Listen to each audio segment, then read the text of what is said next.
Hai, balik lagi sama aku. Oke, kali ini kita akan merangkum satu film yang cukup aneh. Diceritakan ada seorang ibu dan anak sedang menyetir mobil, namun karena kemacetan dia berbelok dari kemacetan itu. Nah, di sini awal mula petaka itu pun terjadi. Entah kota apa yang sedang mereka tuju, namun banyak sekali keanehan yang terjadi di dalam kota ini. Yang bermula dari mobil mereka yang rusak tiba-tiba, terus bertemu lagi dengan orang yang aneh yang mau membunuh mereka, dan tiba-tiba orang itu pun menghilang dan munculnya seekor ular yang ingin menggigit mereka. Dan gak usah berlama-lama berspoiler di awal, mari kita tonton videonya sampai habis. Dan ya, selamat menonton. Di awal film, adegan akan tertuju kepada seorang ibu bernama Katrina.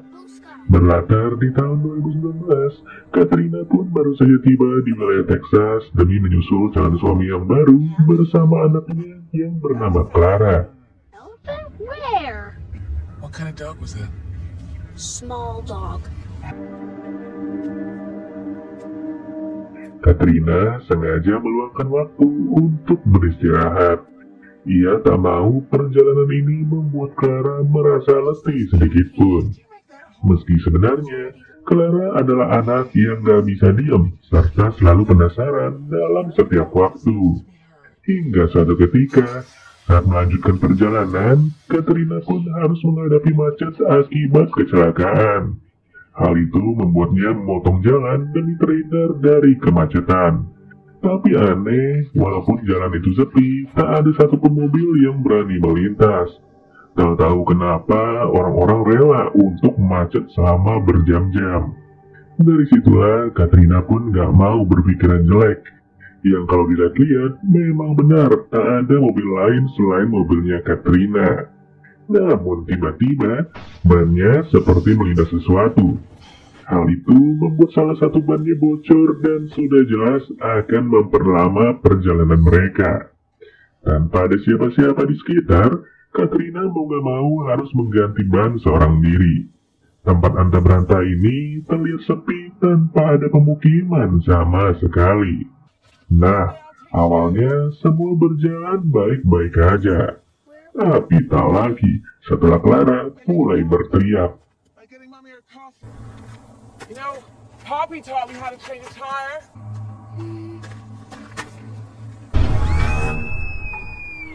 Huh? Di sini, Clara ternyata telah dipatok oleh seekor ular. Gigitannya pun membuat Katrina panik dalam seketika. Anehnya, saat panik, terdapat sebuah mobil yang jelas terlihat oleh Katrina. Lalu dibawalah Clara untuk masuk ke dalam mobil itu. Nah, di sini terdapat seorang wanita yang berniat menolong karena ia mengaku sudah terbiasa. Sedangkan Katrina disuruh mengganti ban untuk segera pergi ke satu-satunya rumah sakit di sebuah wilayah bernama Tulia. Merasa wanita itu adalah wanita baik, Katrina pun mulai merasa tenang. Anehnya, saat Katrina kembali, wanita itu tidak ada sama sekali. Dan yang bikin geleng-geleng, seluruh luka patokan di kakinya Clara langsung menghilang dalam sekejap. Percaya tak percaya, kehadiran wanita itu seperti malaikat yang baik hati. Tanpa bisa bertemu lagi, Katrina segera pergi ke Tulia.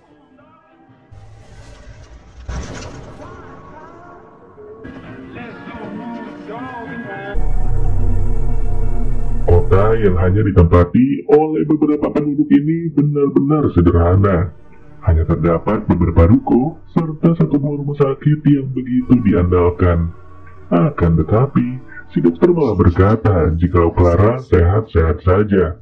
Tak ada tanda-tanda gigitan ular ataupun racun yang bisa ditemukan. Jelas dong, keanehan ini membuat Katrina segera diperiksa. Ia bahkan dianggap kelelahan akibat melakukan perjalanan jauh. Di saat yang sama, ia fokus terhadap seorang kakek yang sedang berada di ujung maut. Kesedihan dari keluarga kakek itu benar-benar meluap dan Katrina hanya bisa mendoakan yang terbaik. That's all it is. God's Kemudian, di saat rumah sakit sedang sepi, muncullah seorang pria berjas yang menagih hutang atas kesembuhan Clara. Ia berkata bahwa ada satu hal yang harus dilakukan Katrina sebagai pembayaran, di mana sebelum maghrib, Katrina harus mengorbankan satu nyawa sebagai bentuk pembayaran lunas. Tak peduli mau siapa yang dihabisi, tapi yang jelas peringatan ini tidaklah bercanda. Sekejap, Katrina ditunjukkan apa jadinya jika ia telat atau tidak melakukan perbuatan itu. Seluruh sakit dari Clara akan memburuk yang berujung anak itu bisa meninggal. That must be paid in full. Working its way through. Asli, ini sih merinding banget guys. Apalagi pas dicek, si pria berjas udah gak terlihat. Katrina benar-benar dibikin seperti orang tidak waras yang secara terpaksa ia tak berani untuk menelpon 911.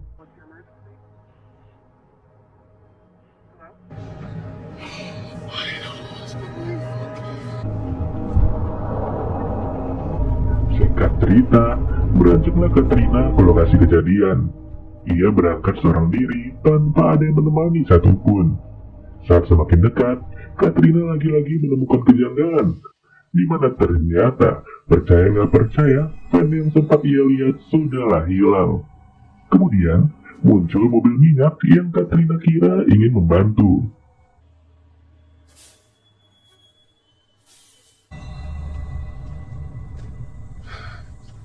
Tapi saat diperhatikan, ternyata si supir ingin membunuh Katrina tanpa alasan.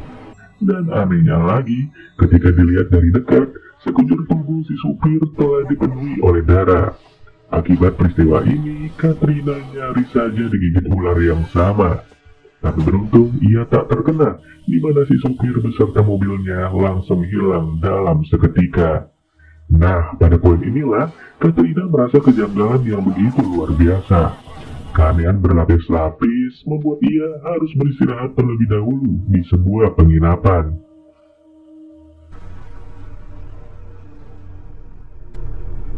Lalu, Katrina pun mencari berita terkait kematian dari seorang supir di jalan yang sama.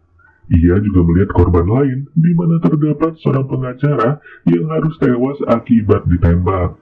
Kagetnya, kedua korban itu merupakan orang yang sama, serta sempat dilihat oleh Katrina.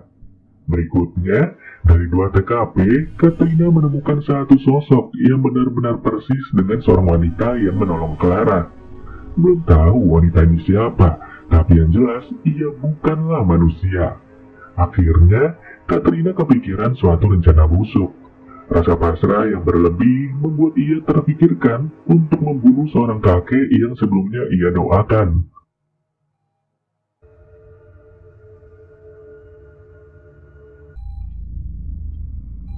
Dan dengan melihat-lihat situasi, pada akhirnya Katrina tertarik untuk mengobrol dengan anak dari si kakek. Nah, dengan lembut, Katrina pun menawarkan diri untuk membantu menjaganya.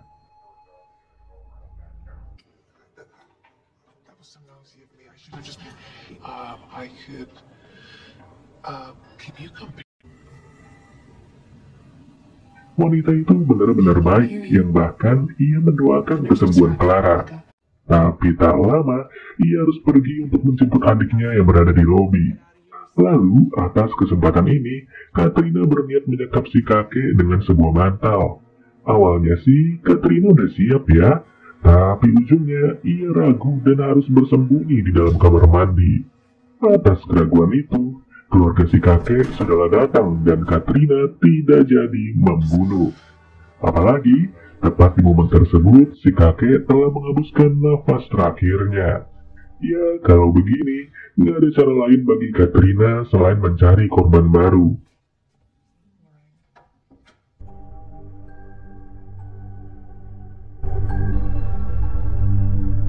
Dengan penuh rasa penat, Katrina beristirahat di dalam mobilnya. Yang setelah itu, terdapat seorang anak laki-laki yang begitu serius menatapnya.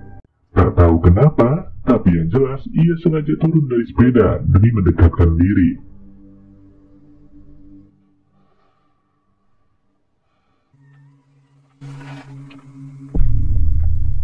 Nah, ajaibnya, tiba-tiba saja anak itu langsung membenturkan kepala. Rasa kaget membuat Katrina nyaris linglung serta meregang nyawa akibat terlindas mobil. Dan ya, lagi-lagi anak itu tidaklah terlihat. Kemudian Katrina langsung menenangkan diri di dalam bar. Di sini ia pun menyadari sepasang kekasih yang sedang bertengkar. Kedua kekasih bernama Billy dan Abby langsung membuat Katrina tertarik. Namun saat akan membuntuti mereka berdua, Katrina fokus kepada satu pengumuman.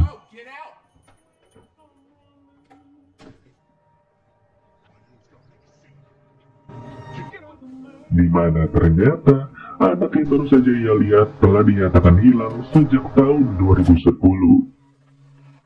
Setelah itu, Katrina segera membuntuti Billy dan juga Abby.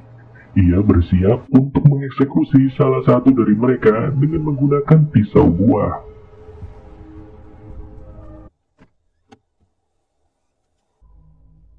Akan tetapi, tiba-tiba saja Katrina fokus kepada bangunan gereja yang sempat terbakar. Persis di hadapannya, seorang pendeta memberi saran agar Katrina bisa mengeksekusi menggunakan pistol. Hasilnya, Katrina pun segera mencari sebuah pistol. Celaka, ia tak pernah memegang pistol sama sekali, di mana sehari-harinya Katrina sangat membenci aksi pembunuhan. Atas alasan tersebutlah, ia pun harus latihan dulu di daerah yang sepi.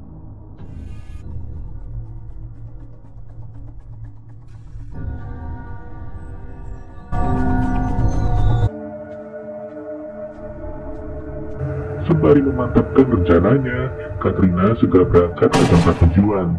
Ia menyelinap masuk, di mana tepat di ruang tamu, Abby sedang dihukum oleh Billy.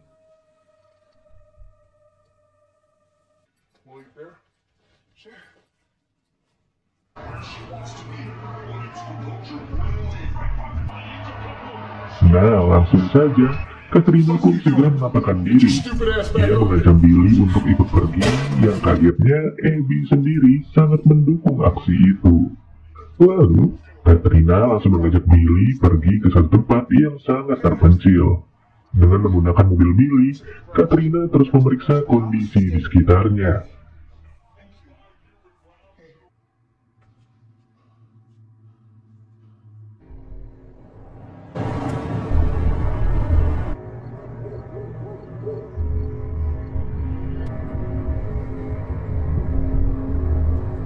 Sampai tiba saatnya, Billy pun langsung melakukan perlawanan. Ia berhasil kabur dari mobil, di mana Katrina harus kalah langkah dalam mengejarnya. Kehilangan jejak, Katrina malah bertemu dengan wanita pendaki. Nah, kalau kalian sadar, wanita ini adalah salah satu korban yang sudah dinyatakan tewas oleh polisi. Dan dengan waktu yang semakin mepet, Katrina pun disarankan untuk menewaskan diri sendiri. Dimana dengan alasan sayang anak, mau gak mau Katrina harus setuju.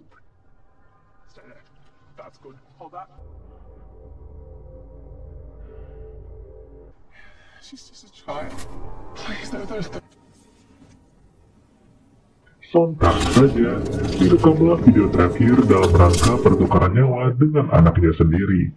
Akan tetapi, tepat di akhir video terlihat Billy yang sengaja melemparkan batu.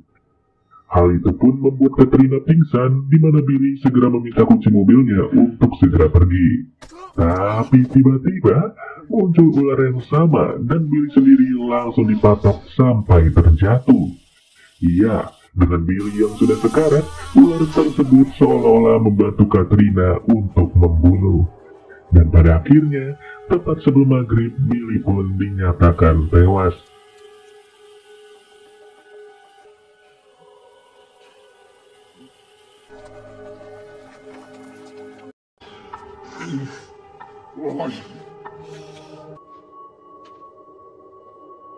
Yang sudah jelas, Katrina langsung dibikin sadar bahwa ia baru saja menyelesaikan kesepakatan dengan iblis. Wanita yang menolongnya ternyata adalah iblis, dan ia mengandalkan orang-orang mati untuk memperingatkan Katrina. Bahkan tanda ini semakin jelas setelah Clara yang telah sembuh sengaja menggambar iblis yang serupa.